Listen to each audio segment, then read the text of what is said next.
Olá! No programa de hoje, vou conversar com Henrique Evers, gerente de desenvolvimento urbano da WRI Brasil. Olá, Henrique, tudo bom com você? Olá, tudo bem, Renata? Tudo jóia. Henrique, antes da gente começar nossa conversa, fala um pouquinho aí da sua formação e da sua experiência profissional. Claro, Renata. Um prazer. Eu sou geógrafo de formação, aqui pela Universidade Federal do Rio Grande do Sul. Tenho um mestrado em planejamento territorial urbano, urbano e regional, né? E trabalho no WRI Brasil há mais de 8 anos, à frente de projetos de desenvolvimento urbano sustentável de diferentes tipos, desde o planejamento urbano até questões habitacionais, e mais atualmente com foco em financiamento e SBN. Tive também a oportunidade de trabalhar algumas publicações pelo WRI, também junto com parceiros no governo federal, municipal, nessas temáticas de financiamento climático em cidades, estratégias urbanas e planos diretores, habitação de interesse social. Muito bacana. E é um tema super importante, que a gente, muitas vezes, no dia a dia, aí nos grandes centros urbanos, muita gente talvez não dê importância, mas é um tema realmente importante para quem vive nos grandes centros. E conta um pouquinho, então, Henrique, o que é a WRI Brasil? Então, o WRI Brasil é um instituto de pesquisa, mas com uma pesquisa focada em transformar ideias em ações, né, com foco em promover a proteção do meio ambiente, oportunidades econômicas, bem-estar humano. A gente atua no desenvolvimento de estudos, mas também na implementação de projetos de soluções sustentáveis nas temáticas de clima, cidades e florestas. É um trabalho muito focado em aliar excelência técnica, que é essa parte da pesquisa, com articulação política e o trabalho com nossos parceiros, né, de governos, de empresas, do setor acadêmico e, claro, da sociedade civil. Uhum. E esse programa que você mencionou, o Programa Brasileiro de Aceleração de Projetos Urbanos, CBN, me conta um pouquinho dele também. Então, a gente lançou, na metade do ano passado, o Acelerador de Soluções Baseadas na Natureza. É o primeiro programa brasileiro para acelerar as SBN, Soluções Baseadas na Natureza, com foco em cidades. Ele é um programa de mentoria e de capacitação, no fim das contas, né, focado em qualificar esses projetos de SBN em áreas urbanas do Brasil, mas com o objetivo de ampliar as capacidades de captação de recursos e de implementação. Então, a gente fez um chamamento público e desse chamamento público selecionamos 10 projetos em fase inicial, em estágios bem iniciais de ideação, que a gente chama, para desenvolver e fortalecer a viabilidade financeira desses projetos. No fim das contas, o nosso objetivo é, de fato, sair dessa parte da ideia para a implementação, mas, a partir disso, conseguir construir capacidades e mentorar esses municípios e esses parceiros dentro dos municípios para que, de fato, essas soluções baseadas na natureza possam começar a ser implementadas em escala aqui no Brasil. E, Henrique, acho que 10 municípios brasileiros tiveram projetos selecionados pelo WRI Brasil e que receberam capacitação e apoio nessa estruturação. Me conta um pouco quais os tipos de projetos são avaliados? Então, Renata, a gente recebeu 85 inscritos de todo o Brasil, de todas as regiões geográficas do Brasil, que foi uma surpresa bastante positiva. Também um desafio depois de selecionar esses 10 projetos, né, que eram o máximo que a gente poderia apoiar. Todos esses projetos são projetos urbanos, esse é o primeiro ponto, né, eles estão dentro das áreas urbanas, né, se fala muito em SBN também, em áreas periurbanas, em áreas rurais, né, esses são focados dentro da área urbana. Eles estão nesse estágio inicial, então não são projetos já maduros ou que estão já buscando recursos, e sim projetos que estão numa fase bastante inicial. E as tipologias que a gente recebeu, inscrições, né, elas passam desde manejo sustentável de recursos hídricos, a revitalização de rios urbanos, parques urbanos, né, parques lineares, também recuperação de encostas, topos de morro, hortas, agricultura urbana, saneamento ambiental. Esses são os tipos, né? Acabou que a gente tem, nas tipologias dos selecionados, os parques lineares, o manejo sustentável de recursos hídricos são os principais tipos de projetos, né? É interessante falar que, assim, essas tipologias são justamente inovadoras, requerem novas capacidades técnicas e institucionais dentro dos municípios, e por isso são um desafio para implementar, né? Porque eles são diferentes daqueles projetos de infraestrutura convencional. Então, o acelerador também vem endereçar um pouco isso, assim, de justamente sair dessa fase inicial em ideias que são tão inovadoras e conseguir, de fato, passá-las para a implementação. Uhum.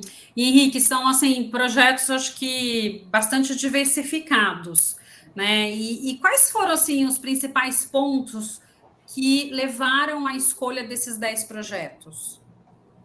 Então, no momento da seleção, a gente trabalhou, resumidamente, em 3 critérios principais, né? Primeiro, a gente avaliou os principais potenciais benefícios daqueles projetos, né, nas esferas ambiental, social e econômica. Então, a capacidade de trazer resultados positivos desse projeto. Depois, a gente avaliou também o potencial de implementação daquele projeto, né, se de alguma forma ele dava sinais de que poderia parar de pé a partir dos aspectos técnicos, financeiros, políticos, legais, incluindo alguns arranjos de governança ou possíveis fontes de financiamento que já tivessem identificadas. E, por último, também a gente considerou o potencial de escalabilidade e replicabilidade. A gente vai acelerar 10 projetos, mas, de fato, a gente quer que eles sirvam também de referência e exemplo para outros em outros territórios.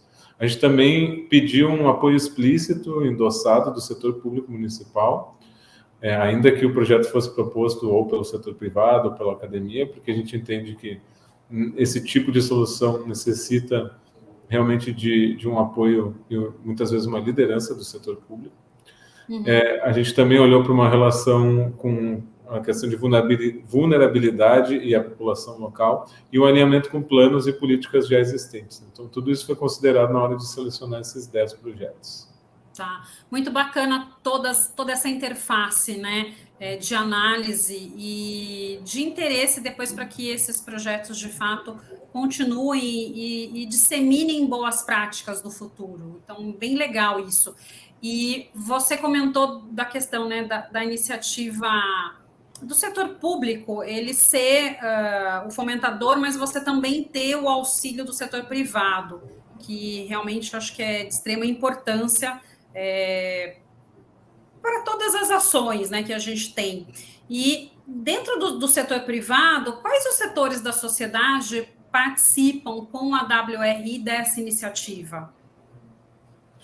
Então, Renata, primeiro a gente tem os diretamente envolvidos nos projetos que foram submetidos, né? Então, em geral, são prefeituras e também um governo do estado, no caso de Minas Gerais, de um dos projetos que foi selecionado. A gente tem a academia também como proponente ou parte da equipe dos projetos que serão acelerados, mas a gente tem também aqueles parceiros que não são diretamente ligados aos projetos selecionados, né, que nos auxiliam na implementação da iniciativa.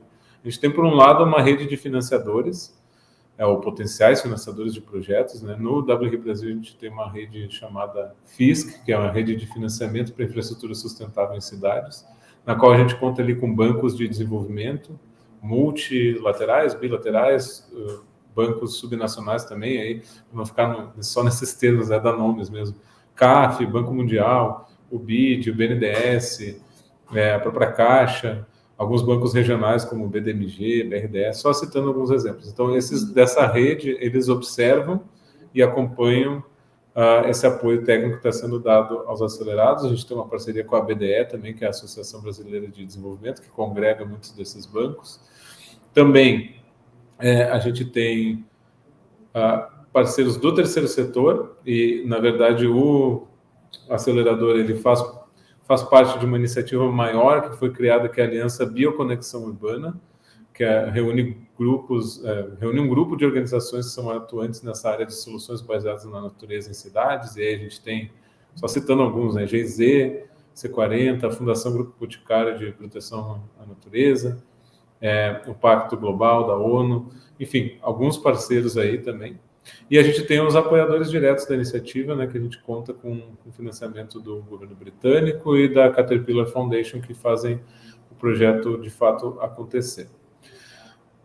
Então, esses são alguns dos vários parceiros. A gente ainda vai buscar, em cada uma dessas cidades, também potenciais provedores dessas soluções, né, no setor privado. Então, é realmente todo um ecossistema que é mobilizado dentro do âmbito do acelerador e para a implementação das soluções que a gente vai estar trabalhando. Não são vários, né, vários setores, várias empresas aí nesse projeto. Muito bacana. E, Henrique, no Brasil, o deslizamento de encostas, alagamentos, enchentes, eles são comuns e recorrentes. A gente tem visto, inclusive, nesse período de chuvas que a gente teve recentemente, muitas cidades, às vezes até algumas cidades que talvez já tinham equacionado alguns desses problemas, esses problemas retornando e de forma repetitiva. Então, me fala um pouco, os projetos, né, serviços, aí o CBN, eles contemplam soluções para minimizar esses acidentes também?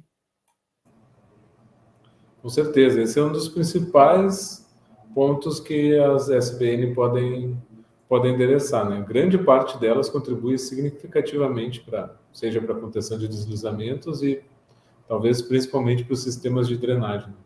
A gente recentemente, por exemplo, apoiou a implementação de um piloto de jardim de chuva, que é uma SBN, na cidade de Salvador.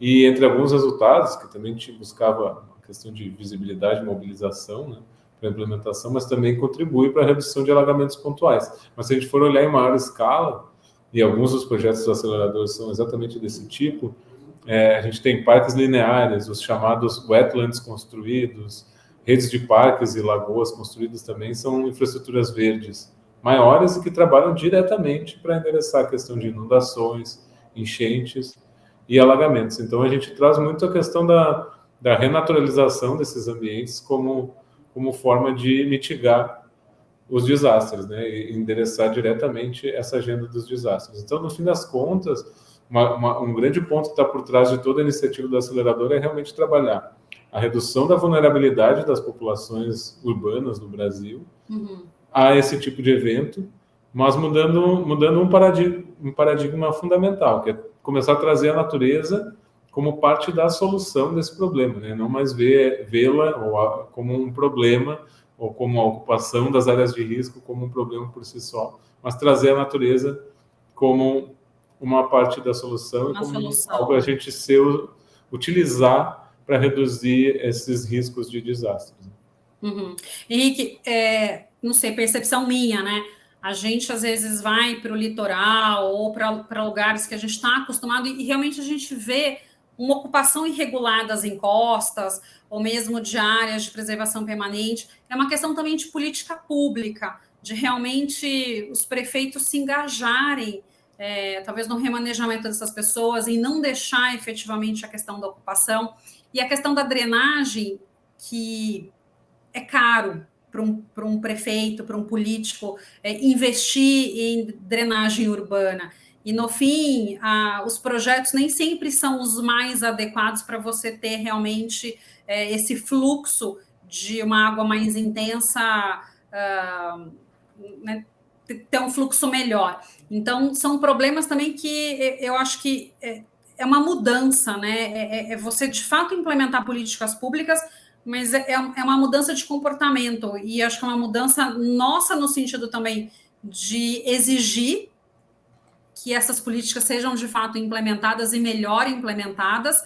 Eu acho que toda a expertise de vocês vem aí também para auxiliar, mas conta um pouquinho como que seria essa questão aí da natureza ajudando nessa preservação aí dessas questões, na minimização desses riscos. Então, na verdade, sim, as SBN, elas têm intrinsecamente, né, uma das principais características são os múltiplos benefícios, né? Você estava comentando aí a questão de ser caro, né, investir em drenagem. Tem também um lado de pouca visibilidade, né? Você fala isso muito de saneamento, assim, obra enterrada que ninguém enxerga, né? Ninguém vê, né? Ninguém vê, exato. Então, um exemplo interessante da gente pensar nas SBN é que a gente pode conseguir lidar com a questão da drenagem através dos parques lineares, que no fim a gente pode fazer uma renaturalização do rio, uma recuperação de uma mata ciliar, que vai ter um trabalho de melhorar a questão da permeabilidade do solo, controlar a vazão da água. Isso tem um impacto na questão da drenagem, mas ao mesmo tempo está se criando ali um ambiente, uma área verde na cidade, que pode ser utilizada para questões de lazer, vai ter um benefício de saúde mental, vai ter um benefício de conservação da biodiversidade, pode ter uma questão de educação ambiental vinculada a esse espaço. Então, acaba que ele traz uma série de benefícios ao mesmo tempo. Tem uma questão visual também, que traz uma visibilidade e endereça muitos dos problemas que os prefeitos acabam enxergando e a população também. Então, realmente passa por começar a entender isso como uma solução, né? E começar a trazer esses benefícios para a mentalidade do tomador de decisão, do cidadão e também dos investidores, né? Eu acho que um ponto importante que a gente vai tratar no acelerador também é a identificação clara desses múltiplos benefícios, né? Porque toda SBN ela vai ter um ou dois benefícios principais, né? Mas ela acaba trazendo a reboque todos esses outros. Então, a gente pode fazer, assim, um parque linear que o objetivo principal, na verdade, é a questão do lazer, mas que ele vai ter um benefício grande na questão da drenagem, ou o contrário, né? O importante é isso estar explícito e, em algum ponto, esses benefícios principais a gente conseguir quantificar também e colocar eles de uma forma muito clara para o tomador de decisão, no caso hipotético aqui o prefeito, mas também para o financiador, né? Então, se a gente vai falar com esses bancos que eu citei, que fazem parte da rede, ou com algum investidor de impacto no setor privado, ou mesmo para tomar uma decisão com relação ao uso do orçamento público, é preciso que esses benefícios estejam claros, né? E aí a tomada de decisão vai estar mais evidente. Então, assim, mais evidente. Exato, as SBN trazem esses múltiplos benefícios, isso é quase parte da definição do conceito de solução baseada na natureza, porém o uso ou a identificação mais clara desses benefícios como uma narrativa, como uma forma de argumentar e aumentar a possibilidade de implementação das SBN é algo que a gente quer explorar mais no âmbito do acelerador. Não, bacana. E essa questão, né, de não ver só os benefícios, os principais, mas você vê também todos os adicionais que vêm, né, com esse projeto. Não, muito bacana. E, Henrique, para a gente finalizar aqui nossa conversa, que mensagem você deixaria aqui para a nossa audiência? Olha, algumas que eu já falei, né? Primeiro, acho que é importante a gente reforçar essa mensagem de que a natureza é, sim, ou pode ser, sim, parte da solução nos ambientes urbanos. Então, a gente enxergar realmente o ambiente natural dentro de uma cidade como algo que está trazendo benefício, né?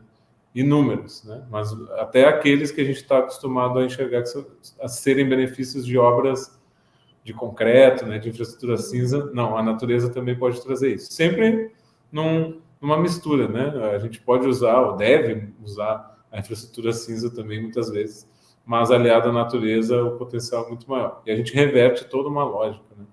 Até porque os desastres estão sendo intensificados por conta da relação de destruição que a gente trouxe com a natureza até aqui. E eu queria convidar a audiência também a acompanhar as ações do WRI Brasil, especialmente aquelas relacionadas ao acelerador. Como a gente estava falando aqui, a gente selecionou esses 10 projetos e o apoio, a mentoria, a capacitação que a gente está dando a eles recém começou, agora em janeiro. Então, entre janeiro e agosto, a gente vai estar desenvolvendo uma série de atividades para amadurecer esses projetos e a gente vai estar divulgando essas ações nos nossos canais. Então, acompanhem, vejam como esses 10 projetos vão evoluindo e eu espero que no segundo semestre desse ano a gente já consiga mostrar muitos resultados. Então, convido a audiência também a acompanhar os resultados do acelerador. Não, muito bacana. E daí, quem sabe, você volta para a gente conversar e você contar um pouquinho aí desse progresso. E isso que acho que você colocou é de extrema importância. A gente não tem a percepção, não para refletir sobre o impacto nosso no dia a dia, principalmente os grandes centros e cada vez mais esses grandes centros inchados. Eu acho que essa questão aí de parques, de praças, o histórico, né, do Brasil, acho que com exceção aí de algumas poucas cidades, como Curitiba, a gente não tem essa cultura. E até a cultura, né, de olhar para o parque de uma forma diferente, vivenciar isso no dia a dia. Acho que é algo que o brasileiro, nos últimos anos, talvez muito em decorrência da pandemia, mudou um pouco essa cultura, mas é algo que, de fato, a gente precisa mudar e enxergar isso de uma forma diferente, até para trazer benefícios para a cidade, para você diminuir a questão do calor, aumentar a permeabilidade, você ter espaços de lazer. Então, ter uma cidade mais saudável, né, mais equilibrada, e o ser humano causando um menor impacto. Então, muito bacana todos esses projetos, e vocês estarem conseguindo agregar, né, integrar essas questões. Muito bacana, Henrique. Parabéns aí pelo projeto de vocês. Eu que agradeço, Renata. Agradeço o espaço aqui para contar um pouco dessa história. Muito bacana. No programa de hoje, eu conversei com Henrique Evers, gerente de desenvolvimento urbano da WRI Brasil. Muito obrigada a você que nos prestigiou até aqui. Deixe seu like, se inscreva em nosso canal e compartilhe. Nos vemos na próxima semana.